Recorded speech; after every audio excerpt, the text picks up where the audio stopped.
and I'll tell you a bit about TWorks before we get started, and then a bit about today's guest.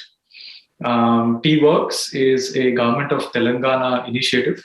We are setting up India's largest prototyping center. The idea of the space is anyone can walk in with an idea and walk out with a product within this facility. The facility, number one, will have a lot of prototyping equipment, a weld shop, machine shop, metrology, 3D printing, laser cutting, CNCs. We'll also have what we believe will be India's first PCB fabrication center, where you can get your printed circuit board out within 24 hours. We also have woodworking and pottery. So if someone looks at all these facilities, you can build UAVs, electric vehicles, industrial IoT devices. You can make the PCB, you can make the enclosure, and we also have a pre-compliance test facility, which is one step before you get your CE certification for any product. Now, in all this, the understanding is we support product development at the intersection of hardware and software, or even pure hardware product development. However, there is also a very big skilling initiative that is involved. And that is why in our vision for TWorks, we say that the entity exists to help people explore and experiment without the fear of failure. That means if you want to build a product, even if you want to do it as a hobby, you want to design your bike, you want to make a toy, you can come into TWorks and you can do that. And because this is also about pursuing your passion, because we lower the cost, time, and complexity for working with hardware, for working with your hands, we also already work and will be working a lot with artists and artisans and craftspeople who are doing it as a passion, but some of them have also converted it into a business. They've also converted it into a living.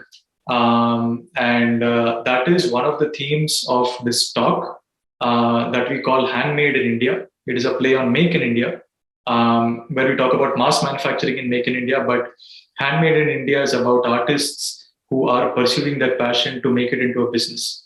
So that's about TWorks, and that's about this talk series. About today's guest. Today's guest is Deval Verma from Indore. He is a scrap metal artist, and he's gone through a long journey. He's done his engineering, he's done his design. He sold his artwork in his college to friends. He sold it after he came out, and over the last 3 to 4 years, he has managed to make it a business. He has his studio, and we will also be talking about that in the course of this of today's session. So a few rules. One is, if you have questions, please enter it in the chat box here, and Deval and I will take it as the talk progresses, as the session progresses. There is no separate Q&A session. We'll take questions on the fly. This is a lot about conversation, no presentations. So sit back, relax, enjoy the session, and we can get started. So without further ado, Deval, are you there? I know you're there. You'll probably have to enable your video. There we are. Hello, Anand. Hello, everyone. Hey, Deval. Good evening, and thanks for joining in. If you could tell everyone a bit about yourself and a bit about your studio, and after that we can get started on some of your work and some of the technicalities around it. Sure. Let's start it. So, as Anand said, I am Deval Verma. I am a mechanical engineer. I am a product designer. Plus, I am a metal artist. So, I've been an artist right since my childhood. I used to paint. I used to observe things deeply, and gradually, slowly, it got converted into this thing which I'm doing right now. In talking about the studio, I don't think so that I'll be able to talk much about it and you will be able to get what I'm talking. So better I'll give you a tour of the studio. Yeah, I guess Anand, that works. Fantastic. I think everyone, that's why people are here. Perfect, perfect. So I'll just start the tour of my studio. I'll start with my cabin itself. So, I've been a fan of recycling right since my childhood. So I'll just give you a glance of the cabin which I have over here. So I do believe in a lot of colors. Yellow is my favorite color. So that's how you enter in the studio. A lot of people might relate with it. I have a lot of collection of action figures, and I have some Hot Wheels with me. These action figures and sci-fi movies, series, and everything, they inspire me a lot with what I do. So the whole cabin which you see over here is again upcycled. Even the table was designed by us in the studio itself. The whole panels and everything we got from scrap. The panel is sheet metal or is it wood? This is sheet metal. Okay. The one which you see over here, this partition panel is sheet panel. Okay. In the door over here, it was a partition panel, but we turned it into a door. Nice. Yes. Nice. So our studio is basically divided. Tell me. You fabricated all this in your studio, at least a lot of it. Yeah. So the studio, we divided it into two zones basically. So one is the major zone where we create everything. And then comes the zone where we take care of the deliveries, the packaging, the final finishing, the paint booth and everything. So right now I'm in the paint booth and the finishing area, and I'll show you there's one creation kept over here which is ready to dispatch. So if you see closely, it's a map of India. Yeah, that is, I mean, dur se bhi dikhta hai. It's a map of India. Yes. So it's a map of India. It's a 9 feet tall map.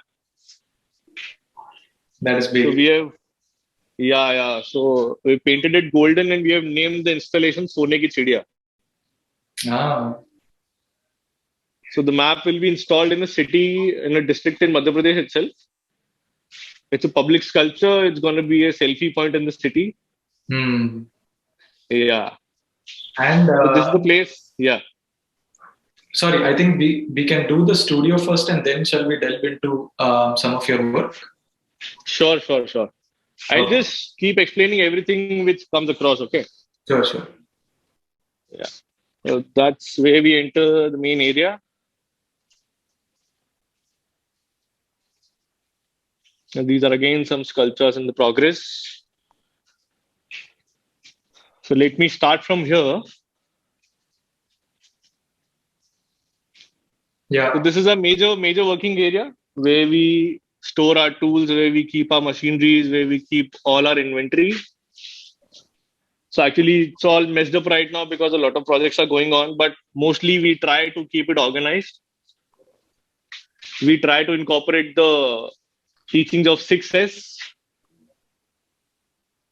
So we kind of sort all the parts together. If you see, there are sections of laser cut scrap, then there is a section of automotive scrap. Plus there is another run where we do all the experiments. Then we have different welding tables.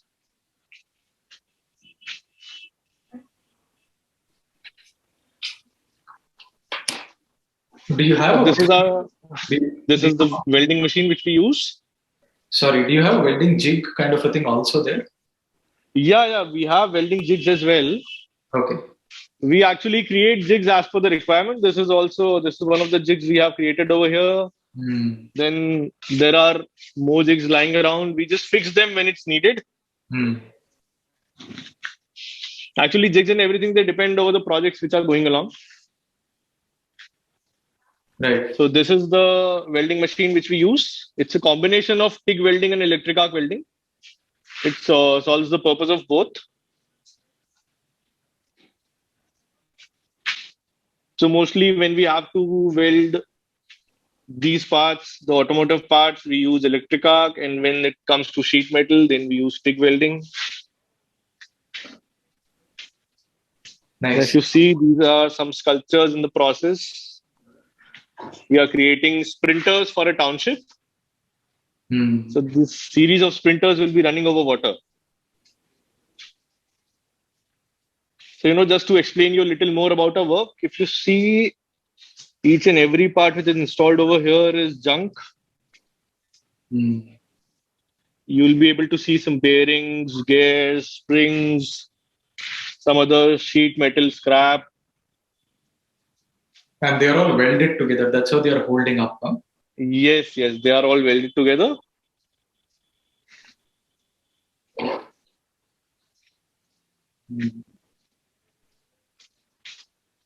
This is some of our material. This is kept like this. We keep sorting them. So this is our stainless steel section where we keep all the stainless steel stuff. We mostly work in mild steel and stainless steel. Then when it's about, yeah. Sorry, wouldn't there be a weathering issue with mild steel, or do you treat it? No, there are weathering issues with mild steel, but we do treat them. We do treat it first before delivering it. It depends whether it is placed in indoors or it is placed in outdoors. When it comes to outdoors, then we usually prefer powder coating over it. Either it's powder coating or it's a coat of resin and PU together. Then when it comes to the interiors, then again, it depends over the client's choice as well, whether he wants the color or not. Like mostly as an artist, I believe that it should stay in the raw form itself. I like material to breathe. So even if it catches rust, we create it in a way that it enhances the contrast, it enhances the beauty itself. That is fascinating. That's really nice. I mean, I hope we can find maybe over the few years we can find sculptures that have rusted and see how they look. Oh yes. Trust me, when they catch rust and the patterns and everything which flows over it, on every sheet it looks like an abstract painting. Nice. So that is a walkthrough of your studio. Shall I open up some of your work? The plan is we'll talk a bit about your work, go into some of the technical processes. We can do that as well. In fact, I was about to show some of the works which are kept over here as well in the studio. We should start with that then, absolutely. Yeah. This is our small pipe bending setup over here. Hey, by the way, I'm going to plug in. We just got a CNC pipe bender. I have to send you that video. So if anyone wants to use it, you can come by. Before we install and commission it, we are looking for people to try it out. Oh wow! CNC pipe bender is what we are looking for our next projects. Fantastic. Perfect.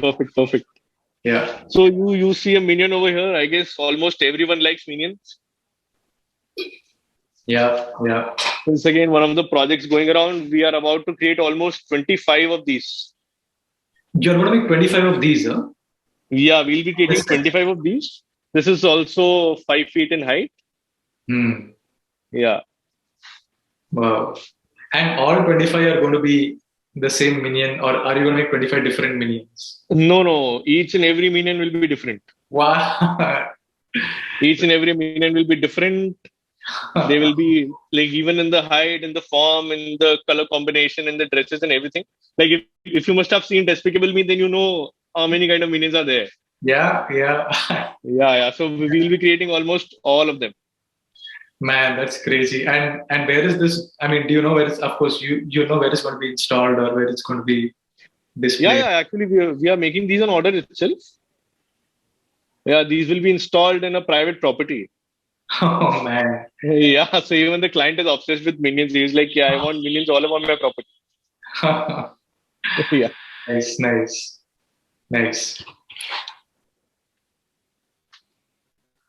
So there's a world map which is ready to dispatch over here.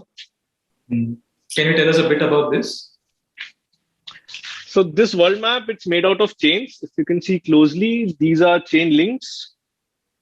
Okay, right. Yeah, these are chain links mounted over a plyboard, which is supported by mica. Why mica? So actually, why did you choose mica? Actually, we go with 3 kinds of material with it. And that again depends over the client's requirement. So over here, the client's requirement, he wanted something blue on the back. Plus he wanted some kind of finish, which we have achieved through mica itself. Okay. Yeah, Okay. then some of our clients, they feel like they want raw wood behind it, then we search for the raw wood. Again, the finish and everything depends on the clients. And then there are some people who want stainless steel finish on the back or some rose gold or whatever it is. Like everything which we do over here is customized and it's made on order. Hmm. Hmm. So a lot of things depends over the requirements of the client as well. And when an order comes in, you will actually give them all these options. I don't know whether clients will know that these are the possibilities. Yeah. So see, there are two types of clients. There is one client who will just give you the specific term that we want to create this. Hmm. Like when I had a word with this client, so he specifically wanted a world map. So Hmm. we gave him the options of the world map that we create and the sizes and Hmm. the material that we use. So he chose it from the options which we gave. Hmm. And then there are people who just tell us about the space, that this is the space we have and this is the theme we are working upon. So then we create the idea for them, we ideate, we conceptualize, and then we propose it to them. Hmm. It works both ways. Interesting. Interesting. I think we'll get to the design process and business side of it also in due course. Sure, Yeah. sure. So we have an old ESD motorcycle over here, which is waiting to get recycled. Nice. And these are the frames of some of my previous works. I Hmm. guess Harleen is asking how many members are there in my team. There are 5 members in my team. Plus, there are different vendors as well. So, like if I tell you in total, including the vendors and everything, then we have around 15 members. And these are vendors you go to regularly. Yeah. These are the vendors to whom I go regularly. Basically, we delegate a lot of our work. Like mostly when it comes to paint job or when it comes to some of the surface finishes, then we get it done from the expert itself, Hmm. like that. Very interesting. So they sort of have become more like your partners now. Exactly. Like I've been working with them since more than 5 years now. Wow. So Wow. those are the permanent vendors now. Like even the sourcing of the material. Hmm. So those are the people I've been working with them since the beginning. Wow. And just to elaborate a bit on this, being an artist, you have attention to detail, you seek perfection. Yeah. Uh, how did that translate into how you work with your vendor and how the vendor slash partner responds to you? Actually dealing with the vendors is again a challenge. Hmm. Like firstly taking out information from them and then making them dance on your own tunes. It is very difficult. Like coming out of the college, we really don't know how to deal with these people. Yeah, and Like they how have to the deal. job work. They have the job work. They want to do like 5,000 of something for 3 months, and they make Yeah. money out of it. Yeah, Um, and actually more than that, they are the least accountable people. why do you say that? So actually what happens, like if you give a call to a vendor कि भैया मुझे इतना bearing चाहिए, मुझे इतना gear चाहिए. So he'll be like कि ठीक है, you come in the morning and collect it from us. You go in the morning and you'll not even find him. Yeah, that He'll be like you would have called or ऐसा हो गया भैया वैसा हो गया इधर चले गए उधर चले गए. Plus then when they know what kind of a work you are doing, they'll provide you different rates. Hmm. Yeah. So you don't tell them what to do, but now they obviously know what you do. Yeah, they obviously know, and even now we have a lot of options for the Hmm. vendors. So we get material at a cheaper cost. Hmm. Hmm. Plus now we pick up the material in bulk. Hmm. Yeah. So we save our costing there as well. Interesting. And staying on the topic of sourcing, and how do you get your scrap material? What do you tell a vendor when you want scrap? You don't want him to dump junk on you. So what do you tell him? Or Actually, it starts with a lot of market research, I would say. uh-huh. Like when I started, I used to visit these tiny shops, garages, and everything. I got introduced to what all material is available, what all forms are there, and what kind of material is there. And then again, like earlier, I just bought some pieces. Like I bought a bearing for 10 rupees and I bought a gear for 50 rupees. They just used to quote me anything and everything. Hmm. So then I went to some scrap vendors. I explored more. Then I got to know more about the market. And then I got to know how many kind of materials are available and where are they available. Like we are still searching for it. We are still searching for a lot of it.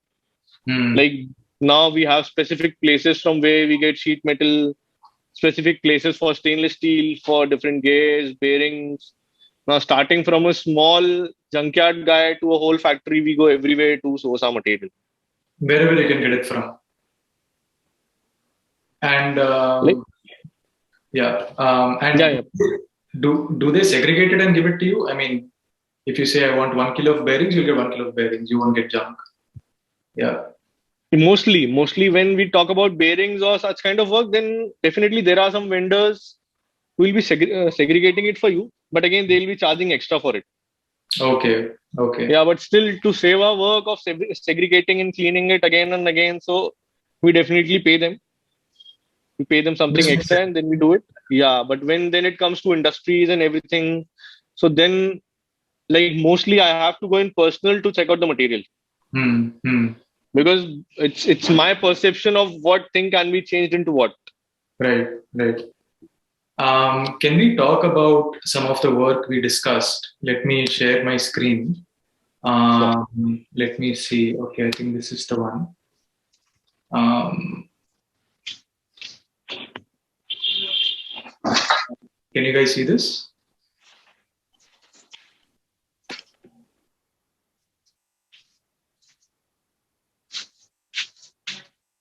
So I think one of the works that you're talking about is this, right? It's the elephant.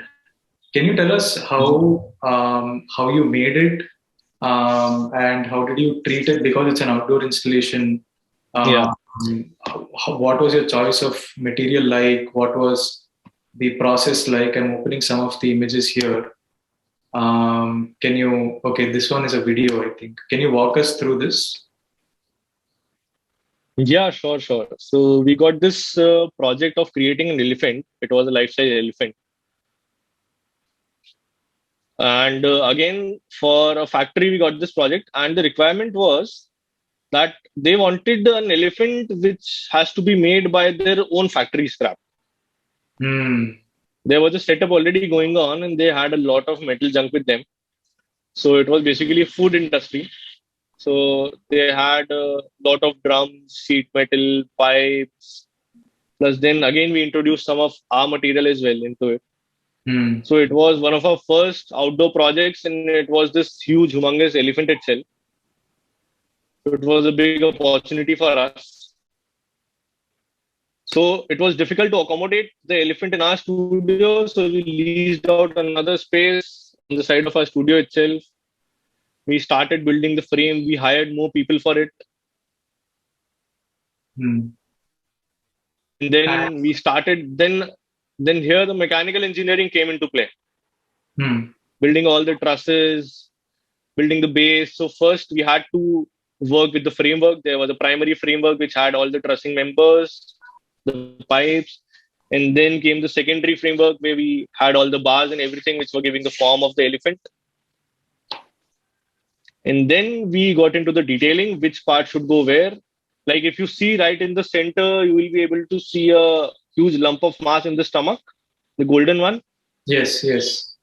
Yeah. So if you might be knowing about the Rumali roti, Sorry. you know about Rumali roti?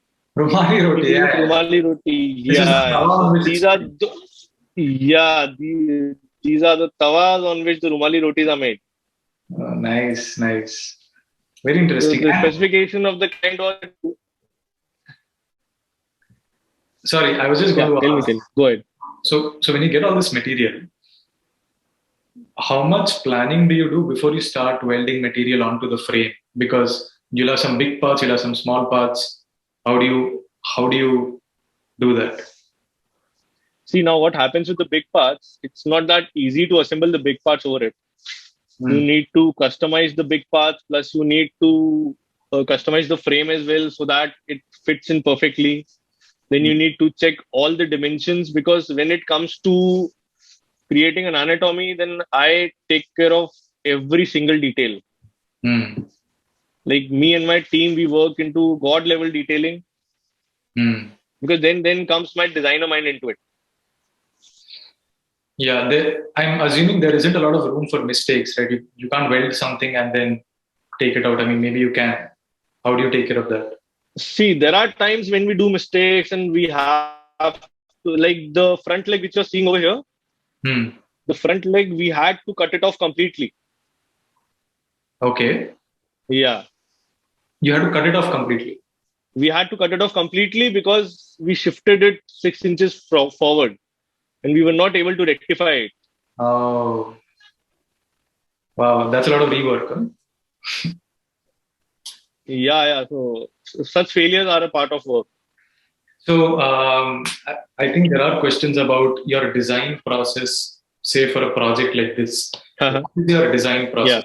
Yeah. You get someone approaches you and says, "Hey, Deval, I want you to use my material to make an elephant." I'm assuming that's all they told you. Mm-hmm. What do you do from there? Yeah. So then first we look out for the anatomy and we look out for the form which we want to create, which we want to propose. Hmm. And then we look out for the perfect proportions, like we do a proper study over it. And then after that, we create a drawing, be it digital or on paper, it depends. It again depends on the sculpture actually. So when you talk about a thing like elephant, so we do not do complete 3D drawing for it. We usually keep everything on our side, all the studies and everything, how to create it, working with the 3D. But to the client, we just gave the 2D drawing for it, just to make him understand the form and some tiny elements where and how we are going to place things and what will be the actual material, to just give him the basic idea of how it's going to be look. And then when it comes to furnishings or some other murals which are geometric, something like that, then we try and give 3D drawings to them.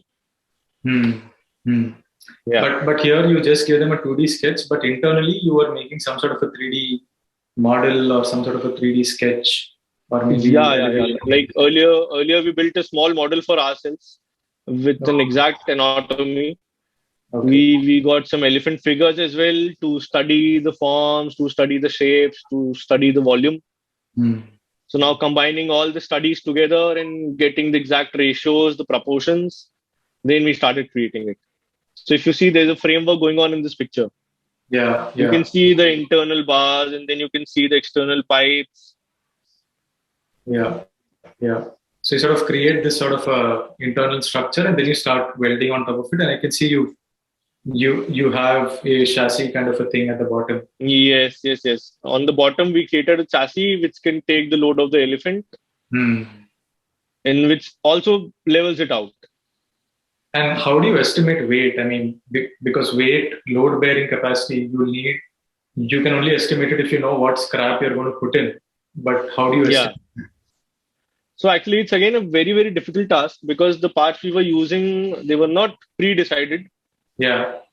So while calculating the load which is about to come over the truss, we actually calculated with the factor of safety, you can say 4 or 5.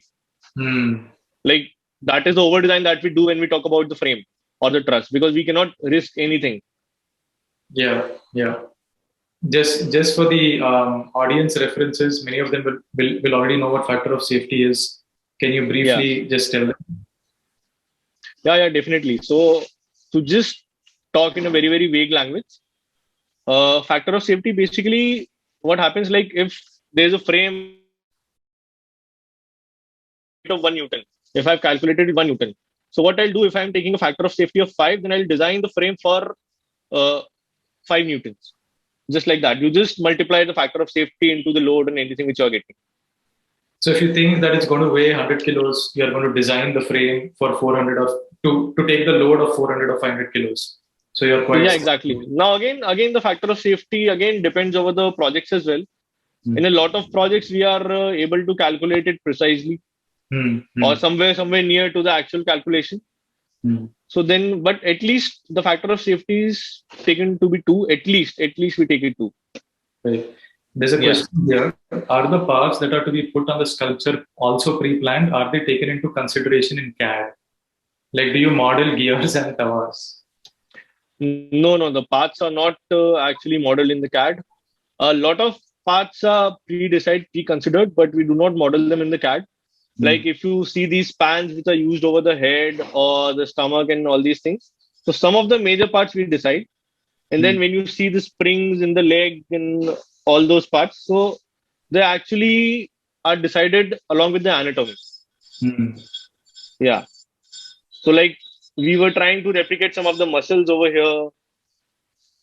So to replicate the muscles, we knew in the beginning itself that we'll be putting up some springs over here. This is the pivot of the joint. So we tried using some circular parts over there. So some of these parts are pre-decided. And this is the finished product. Hold on, it's Yeah, coming. this is the finished product. Yeah. Man. And we saw another video of you putting a water repellent kind of a that was a sort of a clear coat that you put on the body. Yeah. Yeah, actually we had 3 coats of resin over it. Hmm. Then we coated double PU over it, and then it became water repellent. Hmm. But still, when you talk about mild steel, then material has some life of its own. Like whatever you do, it will start corroding. So you need to take care of the maintenance of it. If you maintain it properly, if you dust it and then coat it again and again in a year or two, so Yeah. it maintains the beauty.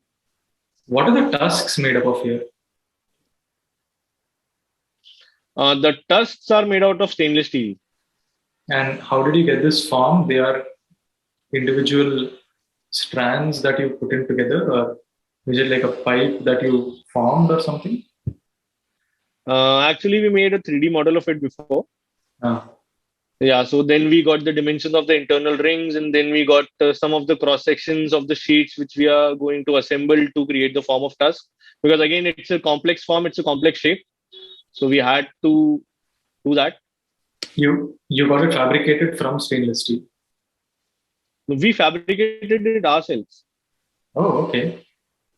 Yeah, That's nice. This is where it's installed and inaugurated. yeah. Nice. They had a proper puja of it. So actually, it was on Ganesh Chaturthi when they installed it.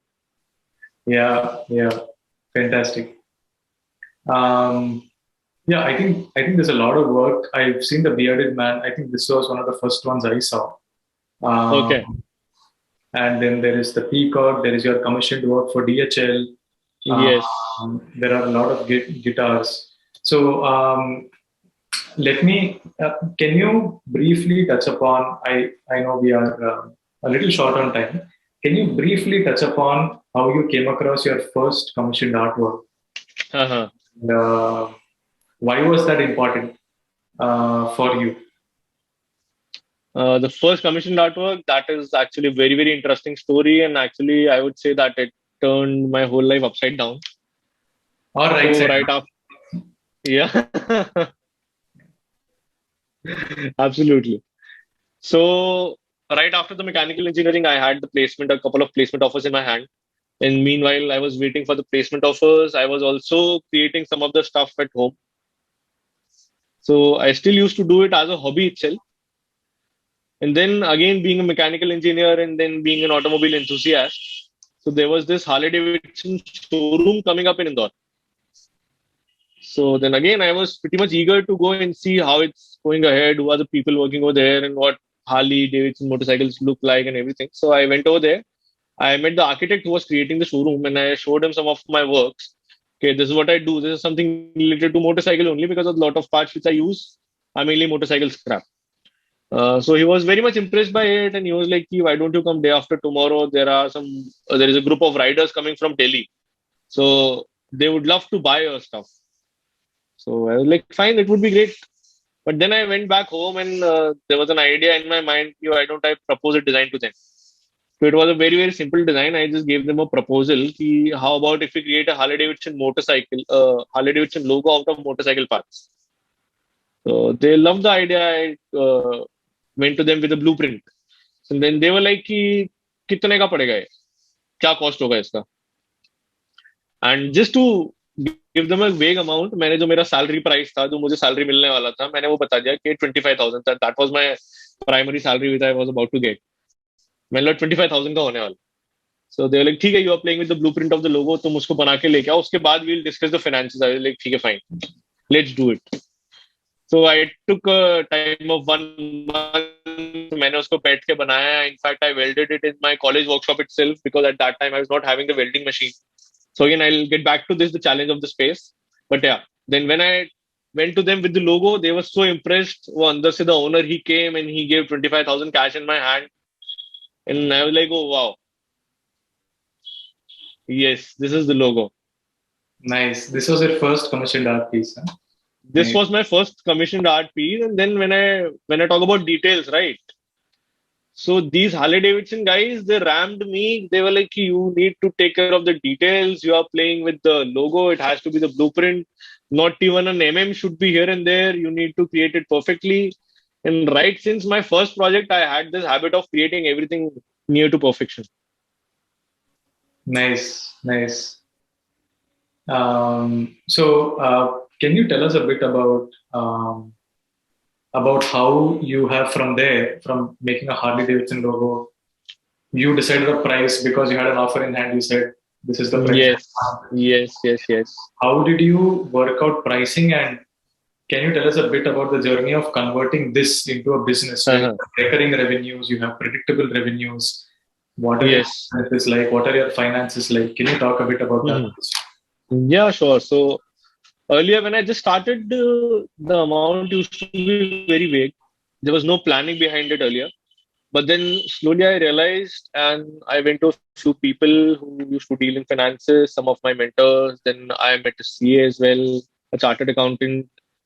And then I tried to figure it out how to quote the prices. Like, in fact, even now I am trying to figure it out when it comes to bigger projects. But still, mostly I relate money with time majorly. And I try to calculate the time. I break down the whole artwork into different processes where I see how much time it's going to be, how much time it will consume. And then again, there comes the material cost, then comes the labor cost, then comes different finishing cost, transportation. And then if I am consulting anyone, the consultation prices and everything. And then my fees, the fees of my company, and then adding all these things, then calculating the profit. Yeah, and do not forget to add marketing cost as well. Even that plays a major role. So after all this, then you calculate the whole pricing. And you do this exercise for every project that you take up. You have these different headers, and you assign a percentage or a cost to each of them. Yeah. All of them. In fact, like now we have divided the creations mostly into two categories. So one is the category in which my team can create it. Yeah, which things are not much complex, or if it is 2D, then we charge for the square feet. When it's 3D and it involves me in it majorly, then the prices definitely go on the higher side. Yeah, so we have different models for that.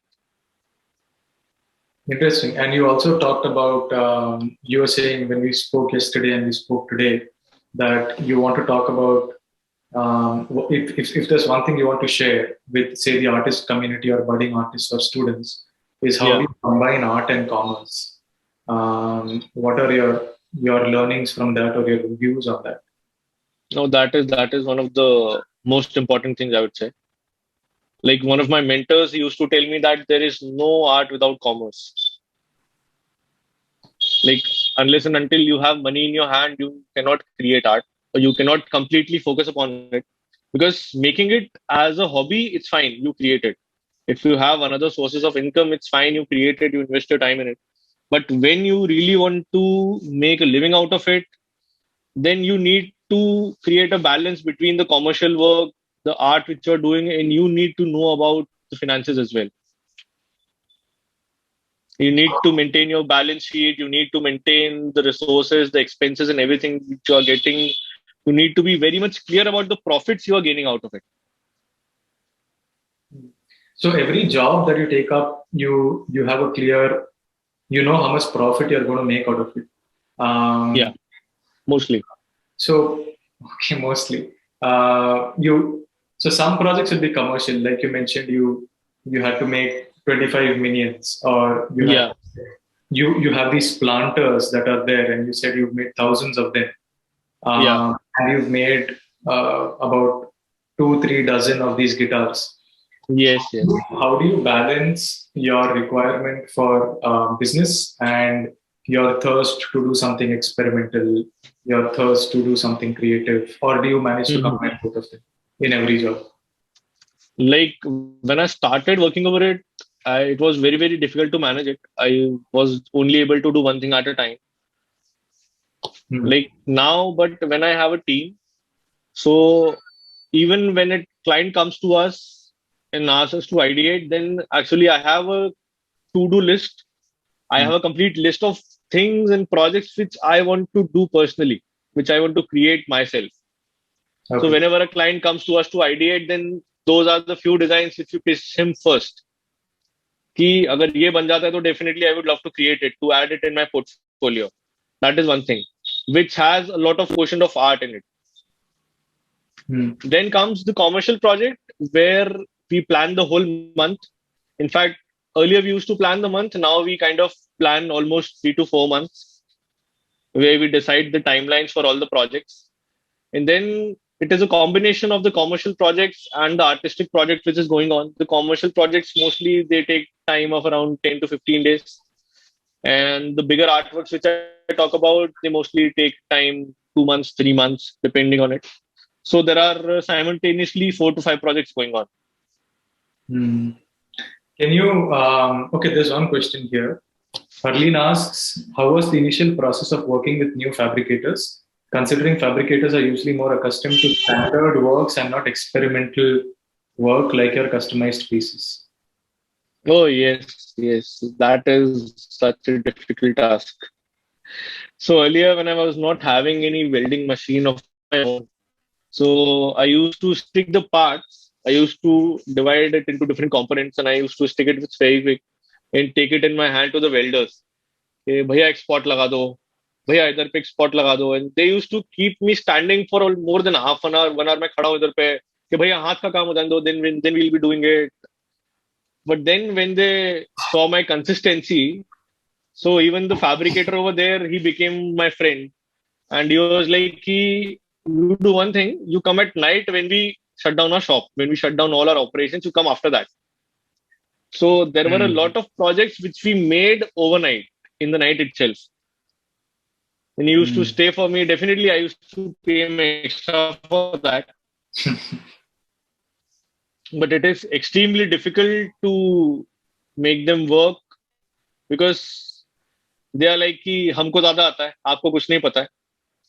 So they'll try to dominate you and plus they'll not try to see where you want to get the perfection or जैसे welding spot लगा like how we behave into it कि यार welding spot छुपना चाहिए दिखना नहीं चाहिए यहाँ पे.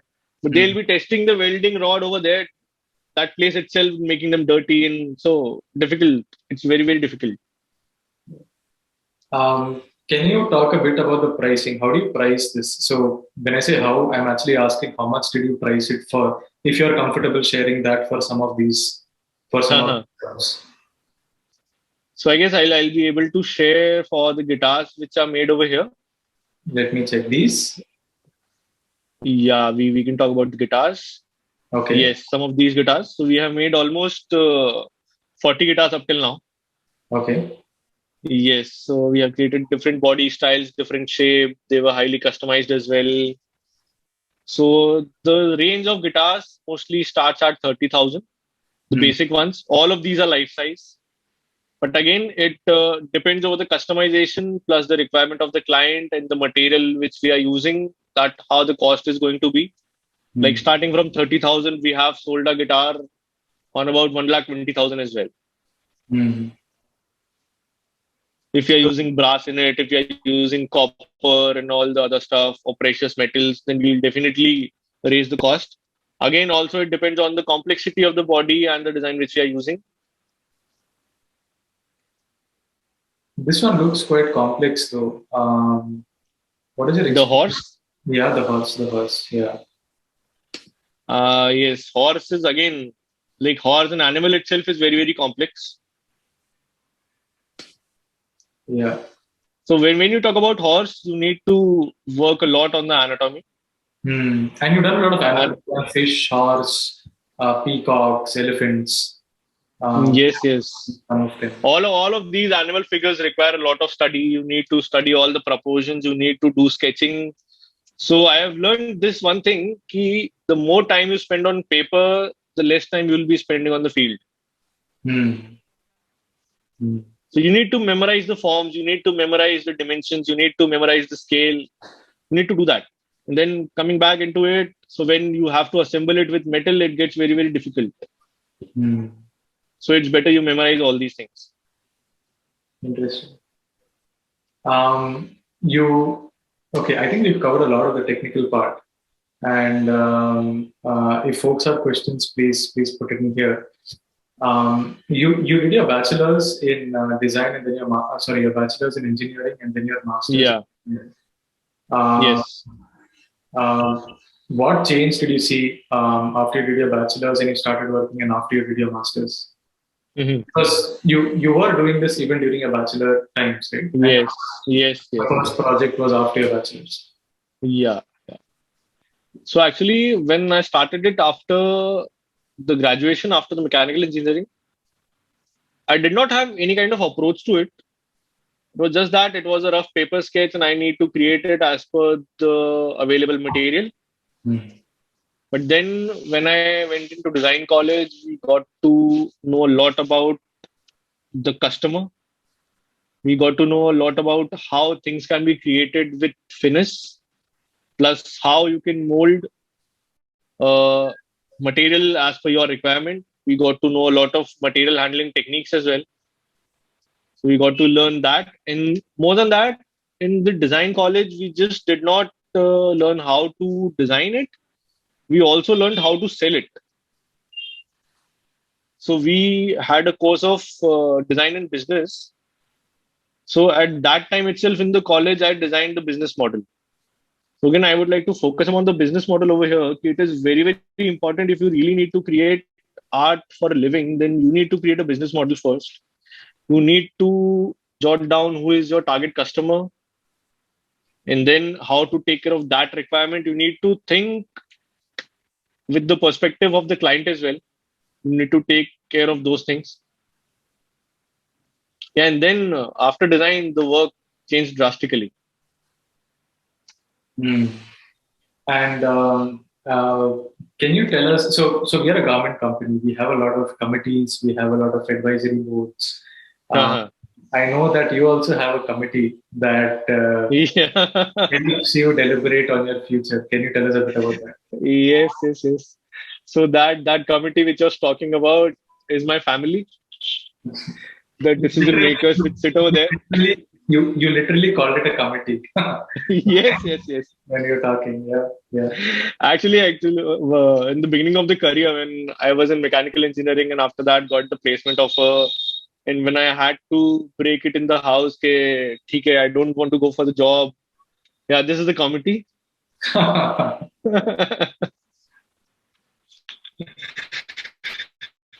So, पूरा ऐसा मीटिंग होता है बैठ के कि what can be the best decision. Like my grandfather, he used to be the head of the family. He's no more now. So he used to decide everything. So it all was depending on how to convince him. So when I took them for the inauguration of this Harley Davidson showroom, the owner was so impressed by the work that he invited whole of my family into it. So my family was so impressed by everyone reacting to the artwork. Like they were not just clicking pictures with the motorcycle, but they were also clicking pictures with the mural and the furnishings which I made for them. And then that night itself, I came back home and I was like, "ठीक है, call everyone. I need to talk." So फिर again, like you said, committee. Yeah, so committee was there. So I just expressed that I want to go into this thing because जितना मुझे salary में नहीं मिल रहा है उतना मुझे इससे मिल जाएगा. Definitely, I'll be able to make more out of it. Plus, this is something that I would love to do. I would love to create stuff because I had that maker in me. Like right since my childhood, I used to create something. फिर तब decide किया. My family luckily was very supportive in this case. My grandfather, my father, they were like, "ठीक है, we'll give you a time of of a year. You just create what you want, you do whatever you need to do and make a living out of it. If we see that you are doing successful in it, definitely we'll support you in future as well. But if not, then you definitely go and do a job after that. You're like, fine. And then my mom break the discussion. She broke the discussion. Actually, she was like, कि मेरा बेटा है कुछ ना कुछ कर लेगा. And that gave me that confidence कि God, हाँ ठीक है, मुझ में सुपर पावर आ गया. I'll be able to do anything now. Very nice. I mean, you also mentioned about not for going to your college and doing using. Anand, there's setup. a problem with the audio. Can you pardon? Sorry, let me come again. Can you hear me now? Yeah. Yeah. I was saying that you mentioned about Yes. The welding setup in your college, and you said you would talk about the difficulties of a fabrication space or something. Yes. Yes. So this was again one of the primary challenges, and I guess most of the artists and designers and the guys and the startup people who want to prototype this stuff, they must be facing it, from where to get the machinery, from where to get the space. Like, I personally used to work in my house in my drawing room for the first couple of the projects. So my whole drawing room was filled with scrap. There was a welding machine in one corner. There was a cutting machine in another corner. And I was completely prohibited from the bedrooms, that you're not going to enter the bedrooms. You will be just living in the drawing room itself if you want to create things over here. So I had to do it. But then again, it is a very, very crucial requirement which every person should have. Like, I was lucky enough that I got, I had college on my back. They helped me with the workshop, with the equipments over there. And then when I got my own workshop, even I felt that when I have the resources, I should give it back to the society. So then I opened up my resources, the welding machine and the other things, so that people can come and use. And even our studio was functioning as a maker's lab for a couple of years. We had separate sections for the startups and the budding artists and designers. So people used to come here to create their final projects. I used to guide them with the machinery, and somewhere my people used to teach them how to handle different kind of machines and the materials. So we kind of did that in our studio as well. I think that's one way of you giving back. And now you told me you're looking for a bigger space. Yeah, we are looking for a bigger space where we can accommodate more people and more startups and more budding artists and designers. Yeah, Hyderabad has a lot of space, by the way. Yeah. And you can take a space beside T-Works and use our stuff if that's an option. Why not inside the T-Works itself? Why don't we open a branch inside T-Works? Wheelsmith Studio Private Limited collabing with T-Works. You could. You'll have to be in the atrium because our clear height is, I think, about 3.5 meters or so. You'll probably need 5 or 6 meters. But you've got a good 4.5 acre park, and the space is 80,000 square feet. And we are actually talking today about setting up a shed on the side. Some of the folks are also on this call. We are talking about setting up a shed for folks like you and folks like Priyank. For those who don't know, T-Works worked with another metal artist, Priyank, who also happens to be a classmate of Deval, who is also a scrap metal artist. So there's something in the water at the school that Deval and Priyank went to, that they spur so many scrap metal artists from that school. So I think we are close to an hour, and there are a couple of questions. One is, what do you do your masters in? That's one question. My masters is in product design. In product design. We spoke about the design process. We spoke about the finishing. You spoke about the welding. And where do you go from here, Deval? What are your plans? और ज़्यादा सोचने का नहीं है, काम मस्त चल रहा है तो चलने दो. नहीं, I have a lot of plans. Okay. Yeah, a lot of plans actually. So yeah, so I got married in November, I would say, and my wife, she's a potter. Wow. Yeah, yeah. So now, not just metal, we are also working with ceramics, Okay. and we are not just into creating the products, we are also into the training of it.